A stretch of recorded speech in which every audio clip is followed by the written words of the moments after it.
Assalamualaikum warahmatullahi wabarakatuh. Waalaikumsalam warahmatullahi wabarakatuh. Assalamualaikum warahmatullahi Bagaimana kabarnya hari ini anak-anak semua? Semoga sehat ya. Alhamdulillah. Tidak Iya, ada yang sehat, kurang Bu. satu apapun. Iya, Oke, hari ini siapa aja sih yang nggak berangkat? Kayak dilihat-lihat muridnya sedikit banget ya. Pak Ridho. Siapa aja yang nggak berangkat? Coba ada Mas Juni, mana Mas Juni? Kalau kepecerit. ada suaranya ya ini Mas Juni. Kamar mandi. Apa Alfa apa gimana ini Mas Juni? Oh, Mas Rida hadir. Hadir. Mas Juni dari mana saja ini Mas Juni? Nyawit. Mas Rida hadir. Mas, Bu. Hadir, Bu. Mas Robi. Siap hadir Ustazah. Masya Allah. Semangat sekali Mas Robi ya. Mbak Dwi Silviana hadir. Hadir, Bu. Yang lainnya kemana ini semuanya?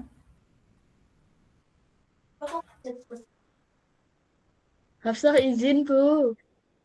Hafsah lamaran, Bu. Izin terus ya. Oke. Kita akan mulai pelajaran hari ini dengan murid yang ada saja. Hari ini kita akan membahas tentang bumi kita terancam bahaya. Sebelum kita masuk kenapa bumi kita terancam bahaya, kita akan mengenal dulu lingkungan kita. Di sini kita bagi menjadi dua lingkungan kita, yaitu lingkungan biotik dan abiotik. Lingkungan biotik itu lingkungan yang terdiri dari makhluk hidup, pusat rantai makanan di lingkungan, sedangkan abiotik itu benda-benda mati seperti air, udara, tanah, dan matahari.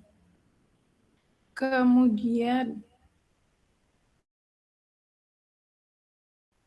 kita masuk kepada aktivitas manusia.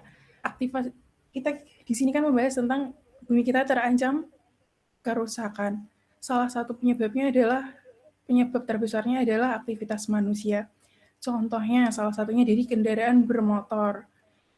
Dari kendaraan bermotor itu mengeluarkan emisi karbon yang akan terpangkat di dalam lapisan ozon kita, jadi udara kita akan tercemar.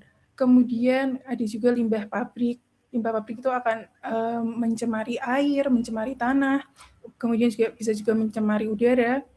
Kemudian buang sampah sembarangan. Siapa aja di sini yang suka buang sampah sembarangan? Kalau dilihat-lihat, Ya, Mas Robi suka buang sampah sembarangan ya, Mas? Di tisu, Bu. Wah, contoh yang tidak baik ini. Kemudian ada deforestasi atau penambangan hutan berlebihan. Kalau di negara kita penambangan hutan berlebihan akan diubah menjadi lahan Sawit. Pinter. Itu adalah salah satu Nyawit. aktivitas manusia yang merusak lingkungan. Karena kenapa sawit itu bisa merusak lingkungan? Padahal sawit itu juga pohon yang bisa merubah CO2 menjadi O2. Kan ada Tapi kan daunnya. dilihat dari akarnya, bentuk akarnya dia kan tidak bisa menopang tanah. Jadi kalau ada hujan secara lebat akan mengakibatkan longsor, kemudian juga akan mengakibatkan banjir. Kemudian dari deforestasi atau penambangan hutan berlebih ini juga akan merusak lingkungan hidup hewan yang ada di dalam hutan tersebut.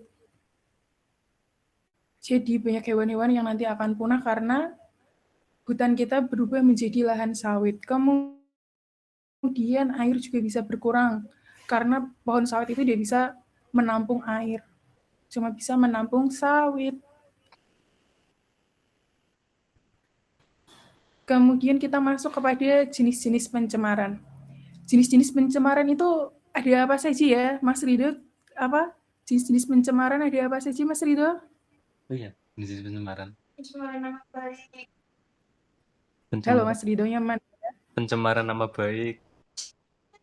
Pencemaran nama baik. Ya, nama baik itu bukan lingkungan ya, Mas. Oh iya. Pencemaran itu ada 3, yaitu ada pencemaran udara, pencemaran air, dan pencemaran tanah. Mungkin kalau kita membahas tentang pencemaran udara dan pencemaran air, kita sudah sangat familiar, seperti nanti adanya karbon dioksida, kemudian ada sampah-sampah yang menggenang di air. Tapi kalau pencemaran tanah itu mungkin kita masih kurang familiar ya. Pencemaran tanah yang paling simpel itu bisa dilihat dari aktivitas rumah tangga. Contohnya, ibu kalian lagi masak, terus minyak bekasnya itu nggak diolah dulu untuk dibuang, tapi langsung dibuang lewat saluran got. Nanti air got itu akan bercampur dengan minyak yang akan terserap oleh tanah.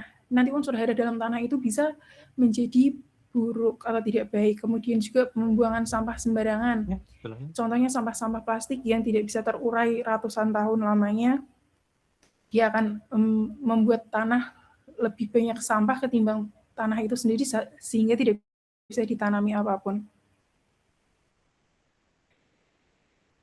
Kemudian kita masuk kepada dampaknya. Dampak-dampaknya adalah adanya kerusakan lingkungan yang menyebabkan salah satunya menurunnya kualitas kesehatan manusia. Dilihat dari kualitas udara kita yang sangat buruk, kemudian juga ada kualitas air kita yang tidak layak untuk minum, kemudian juga rusaknya tadi flora fauna dari pembabatan hutan secara berlebihan yang diganti dengan pohon sawit.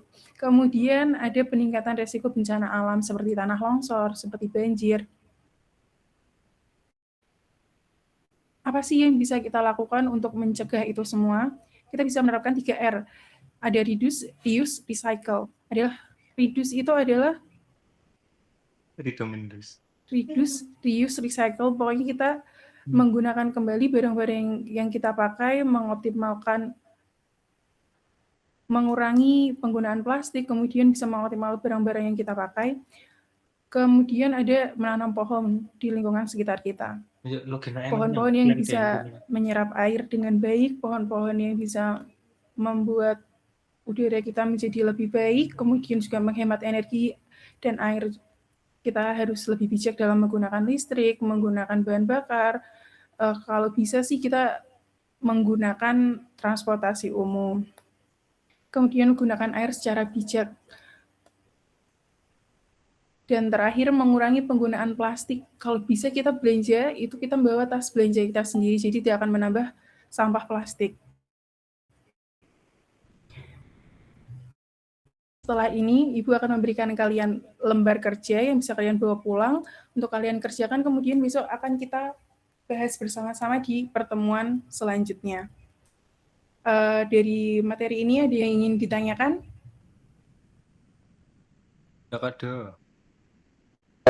Tidak. Ibu rasa semuanya sudah sangat paham dengan materi ini. Mari kita tutup pelajaran hari dengan bacaan hamdalah bersama-sama. Alhamdulillah.